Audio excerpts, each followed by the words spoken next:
Thanks for staying with us. It's still the morning show here on Arise News. Tomorrow, June 5, will be marked globally as World Environment Day to highlight the harmful human practices driving the current global slide towards anarchy in nature's ecosystems, an increasing threat to the existence of humanity. The theme for this year's event is Solutions to Plastic Pollution. And joining us now to take a close look at the theme of this commemoration is Mohammed Boyi, Head, Abuja Office of Nigeria Conservation Foundation.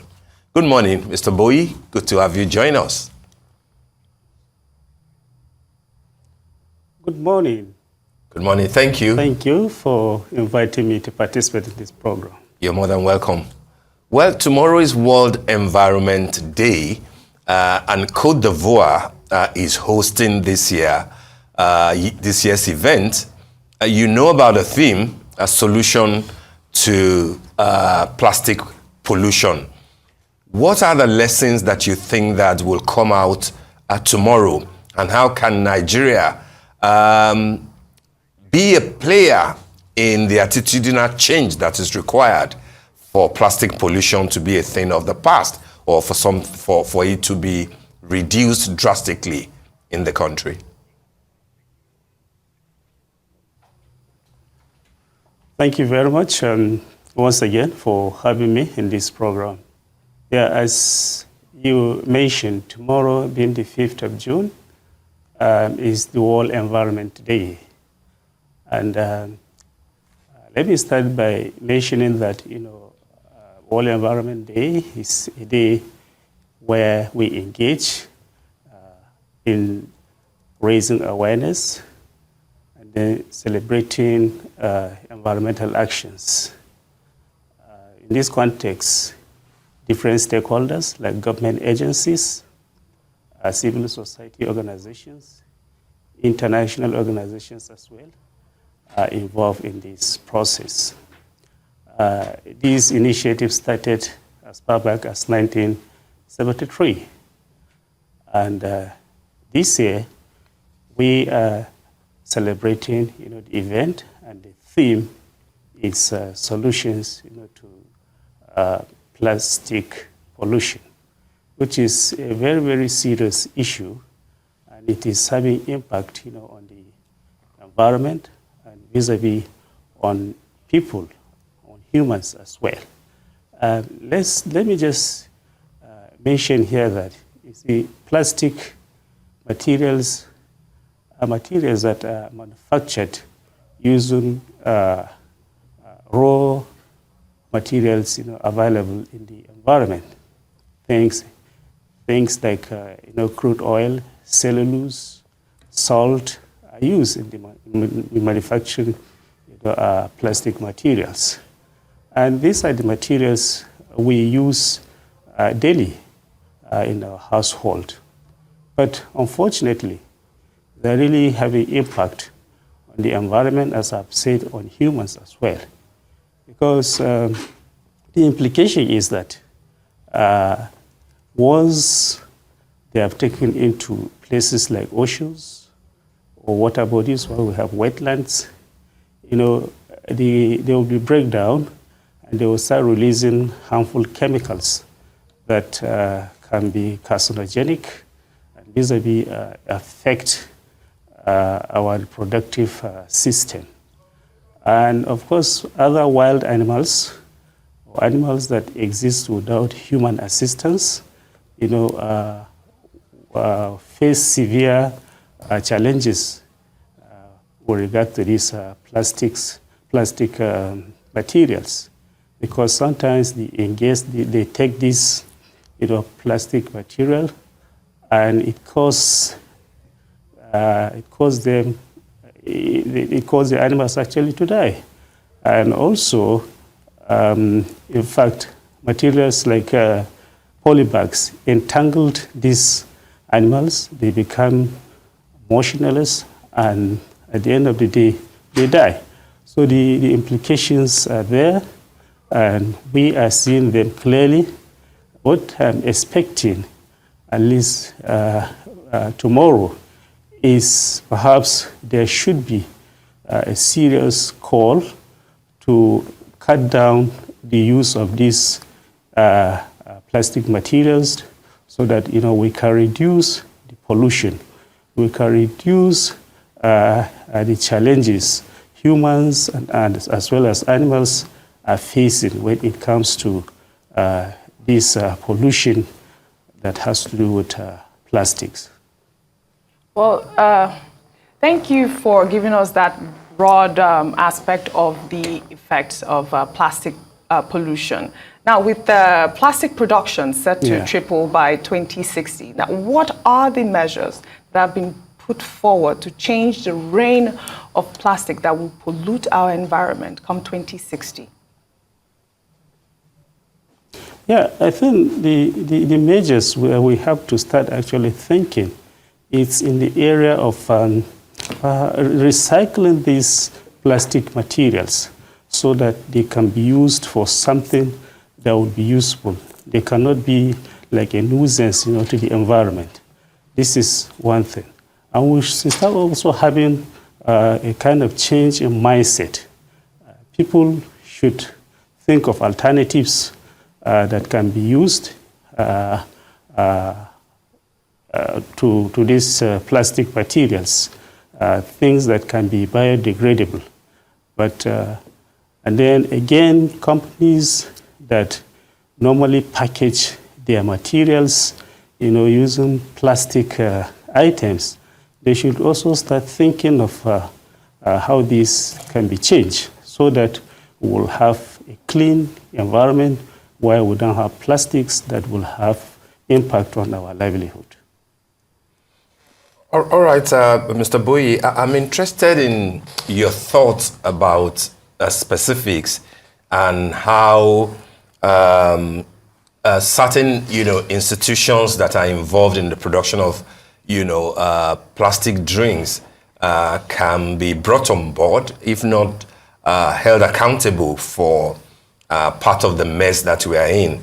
I'm sure that you are aware that Nigeria currently generates an estimated 2.5 million tons of plastic waste annually. And of course, plastic waste accounts for about 15% of the total waste generated in Lagos alone. But we know that there are organizations, companies, factories profiting of this thing. Is there a way that they are being constructively engaged or even thought about bringing them, to book? Or are there legislations like Rwanda has done in the last 5 to 6 years where you can't even deal in certain, plastic items in that country? Are we really showing the desired seriousness in fighting plastic pollution? Yes, we are looking at the scenario here in Nigeria. In fact, this issue of plastic pollution is serious. And that's why the concerned ministry, which is the Federal Ministry of Environment, have actually championed a process, or rather come up with a process of developing an action plan that will deal with this issue of plastic pollution. The action plan was launched some few months or 2 months back, and all these issues that has to do with engaging the stakeholders that can play a key role in the context of addressing the pollution, they've been taken on board. Issue of legislation that on how we can deal with the situation in terms of violators, those that think that yes, they can violate the rule that is being stated to prevent plastic pollution, is also been captured in the action plan. So I think we have gone far in terms of addressing the issue, or maybe coming up with a roadmap that can assist to tackle the issue. So yes, we are on the right course. Nigeria is actually making progress, taking into cognizance that the situation is severe in the country. Right. I mean, I know the theme is solution to plastic pollution, but it is World Environmental Day, World Environment Day. With the global environmental challenges, the United Nations has been working, we know, to address these challenges by introducing a Sustainable Development Goals 12, which is responsible for consumption and production. Now, the burning topic in Nigeria today is the removal of fuel subsidy. The government has said that they are working towards ensuring that Nigeria's 4 refineries will soon come back into operation to mitigate effects of the subsidy removal on Nigerians. And then there is the Dangote refinery, which was recently commissioned with hopes that it will reduce import dependency and stimulate economic growth, which is fantastic. But what are the effects of oil refining on the environment, bearing in mind that this process still remains a very dangerous process because it extracts are highly flammable? I think the major impact there is very clear, as we have seen in the past. This gas flaring, it's very serious, and it has negative impact on the environment because of the emission that is coming out, from the industry. It goes into the atmosphere, it affects the ozone layer, and it also contribute to this issue of climate change. So it's a serious issue. But my own thinking is, before Dangote refinery was actually established, there was a proper EIA, that's the environmental impact assessment, that was conducted so as to minimize the impact, of the industry, to the BRS, to the minimum level, whereby it will not have a serious impact on people and vis-a-vis animals in Nigeria. So yes, I think looking at the current situation, we have an agency that is responsible for conducting an environmental impact, and they've been doing their work, and I'm sure they have given clearance, or they have done their own job. And that's why the Dangote refinery is cleared. And I'm hoping they will do the same thing when it comes to reactivating other refineries as well, so that they can conduct an impact assessment of what the effect is going to be like on the environment. If they see it or view that, yes, all conditions are satisfied, and their activity will not impact negatively on the environment, I think they will just give the go-ahead for the refineries, to continue.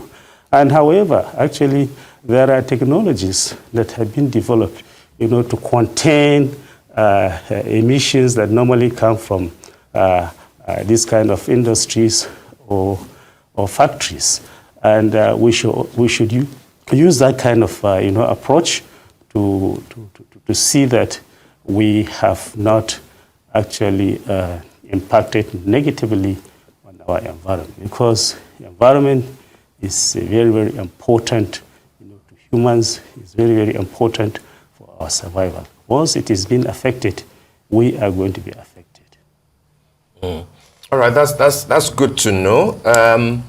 I mentioned earlier, of course, that Côte d'Ivoire is the host for tomorrow's World Environment Day celebration. But I'm aware that Côte d'Ivoire, there's what they call the Côte d'Ivoire project, which is about turning plastic waste into materials for building classrooms, for pupils and students, which is also an extension of their plastic waste and blue economy. How much is the Nigerian Conservation Foundation, for which you are a part, assisting in having that sort of focus in Nigeria, where schools and students and pupils can benefit, from waste to wealth kind of an initiative? Is that something that you are currently engaging in or you are thinking about? Yeah, I think I mentioned from the beginning that recycling is actually a way forward when it comes to this issue of plastic pollution. Yeah, people are using, these materials to do bricks for building, tiles, and so many things. And it is actually happening in Nigeria. But the implication is that you have to look at the process that is being involved, in the process, because you have to apply heat, and in the process, you are like again releasing some gases into the atmosphere. So it's another thing that we have to look at critically. But however, it's a step forward. And as far as Nigerian Conservation Foundation, we just don't take initiative like that. We think seriously to look at the implications, to weigh, the advantages and then, the disadvantages as well. And this is what we're actually doing now. We're really brainstorming to see whether we can buy into that and then engage stakeholders that are needed to be engaged in the process. But however, that does not mean that we are not doing anything pertaining, plastic pollution in our environment. We engage ourselves, in what we call environmental cleanup, where we go into beaches, to clean the area. And this is why you have most of this, why you have this accumulation of, plastics. And vis-a-vis, we also go into places where we feel, the accumulation is so much, to clear.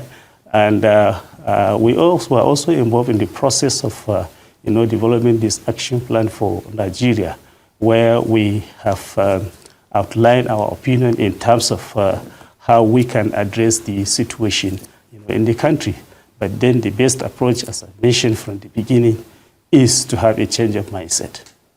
Yeah, I like that, and I think that is quite important, a holistic change of mindset. Now, in safeguarding the health of our planet's atmosphere, what should the government begin to do, the government of Nigeria, like, in replacing, maybe just replacing items made of plastic that we use every day, like perhaps our toothbrushes, maybe with wood-based products from sustainably managed forests? And how does the Sustainable Development Goal 15, which is life on land, come into play with this regard?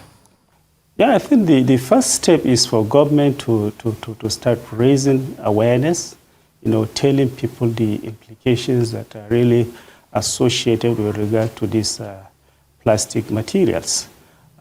This is the first step, because you need to get people aware that, okay, this is the reason why it is taking measures. There's no point you say, okay, you have stopped maybe people from using plastics without engaging them and telling them, the implication. They will start criticizing you, as a government. This is one thing. And again, the companies that are really packaging, their products using these materials should also be engaged and then be requested to start thinking of alternatives which they can use, to package these materials. And then, of course, we have to come up with laws that will actually be implemented and then prevent people from littering or polluting, the environment anyhow, particularly using this kind of materials. So these are the kind of things that are really expected from, the government agencies. And in this context, I will also request or urge the government, to partner with stakeholders, particularly civil society organizations or NGOs that are really working in this area of addressing pollution in the country, so that they can also offer their own opinion on how the situation, can be addressed once and for all. All right, Mr. Boyi, before we actually let you go, let me slot in one more question. And that's to ask you about your thoughts regarding what one of the most vocal environmentalists in Nigeria, Desmond Majekodunmi, said about how poverty worsens the plastic crisis. And his submission at the time was that many people are just too poor to care. Would that be your understanding? Would that be a factor in why we're still dealing with this crisis, poverty and the plastic pollution?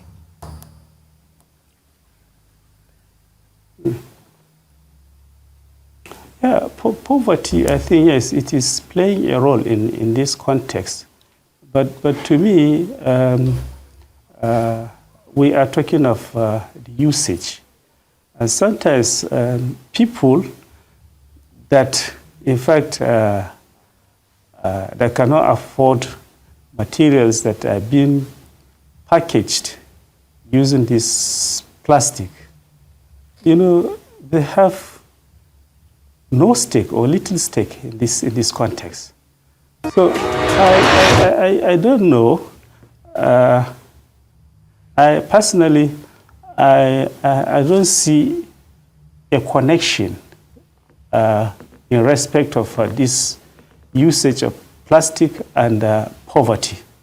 Some people cannot even, especially in the rural communities, they prefer to use materials that are naturally available, in their own domain. I remember in those days, we used to wrap this akamu, using leaves from trees. So, and just of a sudden, this issue of plastic was introduced into the country, and you have to even pay money, to acquire these materials. So for somebody who is living from hand to mouth, he doesn't believe that he prefer in a situation whereby he will spend no kobo or no naira in terms of purchasing these kind of items. So yeah, poverty to me is not an issue in this area of concern. What we need to do is, in fact, when we introduce the concept, I'm very much sure even people at the rural communities where poverty is severe will certainly accept this concept and then, and use it. All right. Would like to thank you very much for joining us on The Morning.